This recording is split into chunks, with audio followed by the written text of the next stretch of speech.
नमस्कार विद्यार्थी मित्रांनो, आज आपण पाठ पाणी किती खोल ते आज आपण शिकणार आहोत. पाणी किती खोल हा जो पाठ आहे हा सर्व प्राण्यांवरचा पाठ आहे. तर हा पाठ एक नाटकासारख्या नाटक स्वरूपात घेतलेला आहे आणि हा पाठ खूप अगदी सुंदर. तुम्ही याच्यावर छोटस नाटिका सुद्धा बसू शकता. या पात्रामध्ये म्हैस असते, तिचं छोटस पिलू रेडकू असतं, त्याच्यानंतर बैल असतो, खारुताई असते. असे प्रकारचे प्राणी या ठिकाणी घेतलेले आहेत. त्या पाठाबद्दल आज आपण बघणार आहोत. तरी सर्वांनी व्यवस्थित लक्ष देऊन ऐका. पाणी किती खोल. म्हैस करबा चघळत आहे. तिचा नातू रेडकू तिच्या आजूबाजूला खेळत आहे. आणि आता तुम्ही ग्रामीण भागात सुद्धा राहिलेले किंवा मामाच्या गावाकडे सुद्धा गेलेले असाल, त्या ठिकाणी आपल्या मामाकडे म्हणा किंवा आपल्या काकाकडे म्हणा प्राणी पाळीव प्राणी असतात.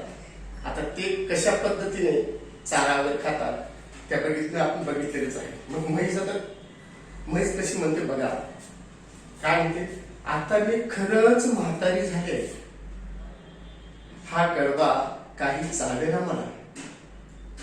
रेडका ती तिच्या बाळाला हाक मारते, अरे बाळा माझं एक काम करशील का. तितकं तिचं बाळ काय म्हणते बघा, हो सांगा ना. मग त्याची आई म्हणते, म्हैस ही कडब्याची पेढी तेवढी नदी पलीकडच्या कडब्या कुट्टीवरून कापून घेऊन ये, म्हणजे मला कडबा नीट चघळता येईल. रेडकू म्हणाला, दे मला पेंढी बांधून, एक रिकाम पोत सुद्धा दे, कुट्टीसाठी आता कापून घेऊन येतो. तसंच म्हैस रेडक्याच्या पाठीवर कडब्याची पेंढी बांधून देते. रेडकू उड्या मारत मारत मारत नदी किनाऱ्यावर पोचतो. रेडकू स्वागत. नदी तर आली, पाण्याचे किती मोठा आवाज येतोय, पाणी भरपूर दिसतंय, मी जाऊ शकेल का नदीवर आणून. कोणत्या विचार बरं, कोणाला विचारावं बरं. आणि अशा पद्धतीने ज्यावेळेस त्या रेडकूच्या आईने म्हणजे म्हशीने त्याच्या पाठीवरती एक गोलपाट दिलं, पेंडी ठेवली आणि चाऱ्याची कडब्याची पेंडी ठेवल्यानंतर तर रेडकू नदीच्या दिशेने चालायला लागला. जात असताना नदीला खूप पाणी असतं. तो घाबरतो. तो त्याला वाटतं कोणाला विचारावं बरं, पाणी किती खोल आहे, मी त्या बाजूला जाऊ शकतो की नाही. अशा पद्धतीने मग इकडे तिकडे पाहते. बैल काका नदीजवळ चरताना दिसताना त्याच्याजवळ जातो आणि त्या ठिकाणी तो गेल्यानंतर नदी किनाऱ्याला बैल काका सरत होता, म्हणजे गवत घास खात होता. आणि त्या ठिकाणी हा रेडकू गेला, ते म्हशीचं बाळ गेलं आणि काय म्हणतो बघा, बैल काका मला नदी पलीकडच्या कडबा कुट्टीवर जायचंय, आजीसाठी कडबा कापून घ्यायला, पण मी नदीच्या पाण्यातून जाऊ शकेल का. नदीत पाणी जास्त दिसतंय, मला भीती वाटते. आणि तो बैल काकाला म्हणतो, काका अहो मी माझ्या आईसाठी कडबा कुट्टीच्या यंत्रात जातोय आणि तो कडबा मला कापून आणायचा आहे माझ्या आईसाठी, तर नदीला खूप पाणी आहे, मला भीती वाटते, मी जाऊ शकेल का. बैल काका म्हणतात, अरे काळजी करू नको, गुडघ्या इतकंच तर पाणी आहे, आरामात जाशील. रेडकू नदीजवळ परत येते, पाण्यात पाय टाकणार, तेवढ्यात झाडावरची खारुताई त्याला हाक मारते. आणि बैल काकाने सांगितल्यानंतर रेडकू हा पाण्याजवळ जातो, पाय टाकणार, तितक्यात खारुताई झाडावर असते. ते खारुताई लगेच त्या रेडकूला काय दिला, आवाज दिला किंवा हाक मारली. खारुताई म्हणते, अरे वेड्या कुठे चाललास, नदीला किती पाणी आलंय, वाहून जाशील, मागे फिर.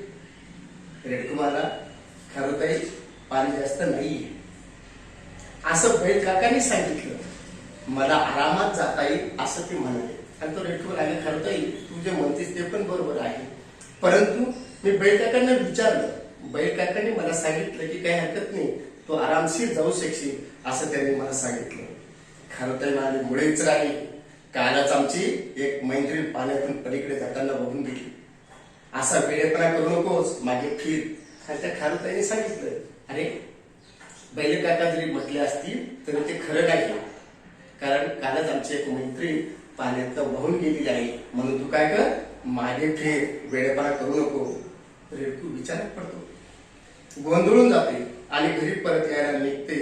घरी लवकर आलेलं पाहून म्हैस आजी विचारते आणि लगेच तो खारुताईने सांगितल्याप्रमाणे घरी माघारी परत आला आणि म्हशीला वाटलं की हा माघारी तसंच कडबा घेऊन कसा परत आला, हे ती लगेच विचारात पडली. मग म्हैस आजी काय म्हणते, का रे लगेच परत आलास, कुट्टी बंद होती का?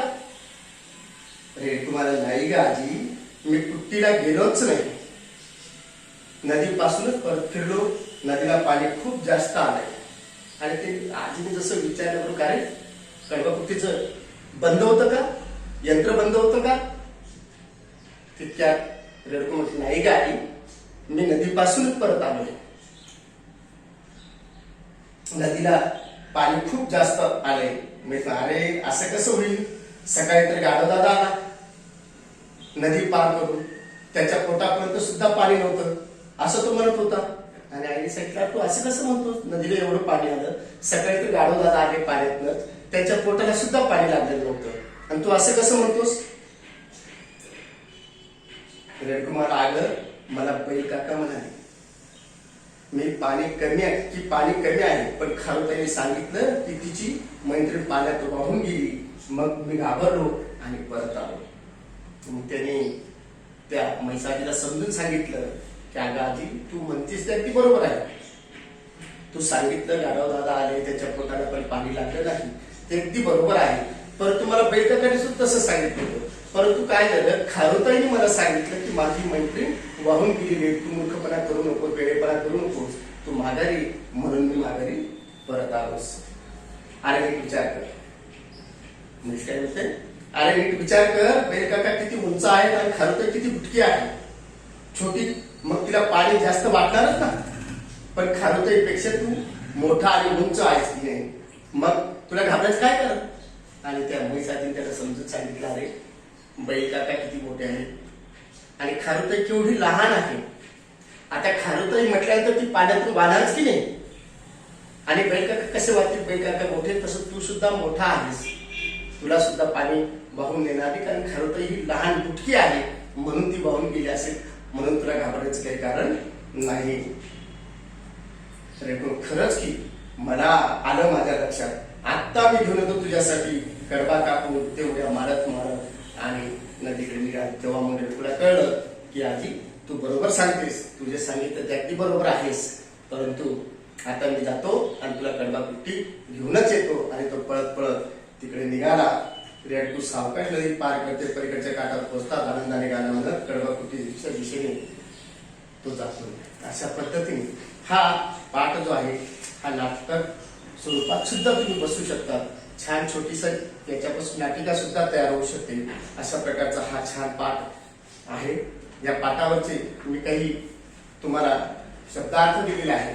शब्दार्थ इकडे बघा, कडबा, गवताचा चारा, बैरल, सगळं, दातात घोळ रवंत करणे, नातू, मुलाचा किंवा मुलीचा मुलगा, चावेना, चावता येत नाही, पेंडी, गवताची जुडी, पोतं, गोलपाटाची पिशवी, आरामात, सहज, पार करून, ओलांडून, बुटकी, उंचीने लहान, कडबा कुट्टी, कडब्याचे बारीक तुकडे करणारे यंत्र.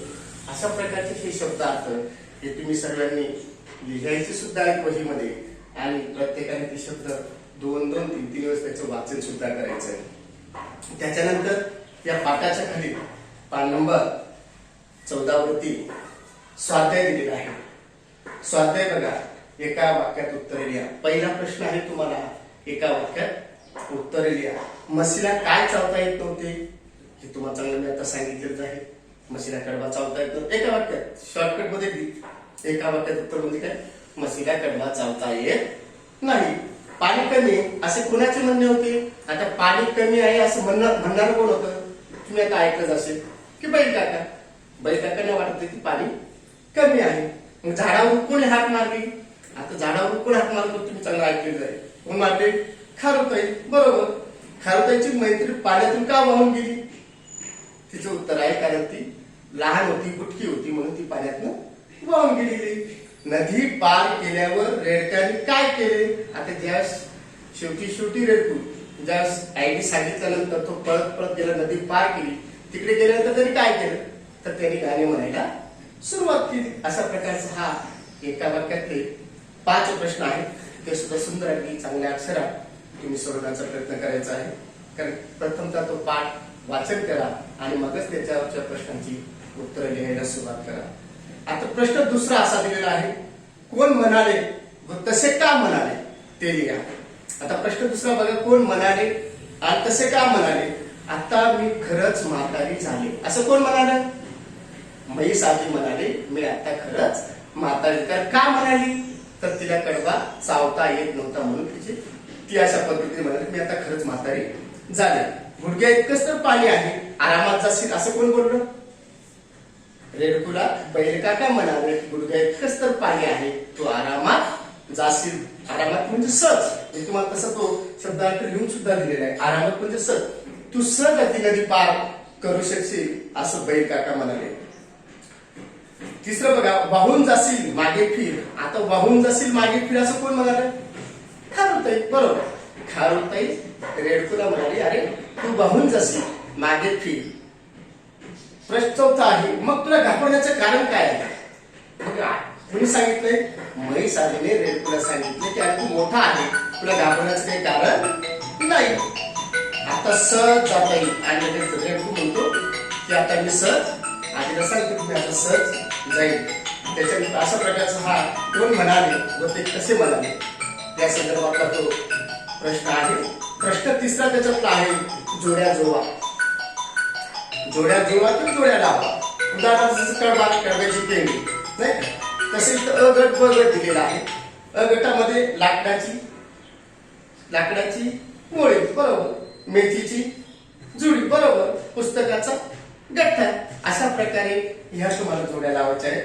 मग पुढील पाठात काही संवाद वगैरे आहेत ते तुम्ही तुमच्या पद्धतीने वाचन करून तशा आवाजात सुद्धा तुम्ही त्यांचे आवाज काढू शकता. अशा प्रकारचा हा पाठ आपला आज झालेला आहे. तरी सर्वांनी त्याच्यावरचे प्रश्न उत्तर व्यवस्थित सोडवा. पाणी किती खोल हा पाठ आपला आज संपलेला आहे.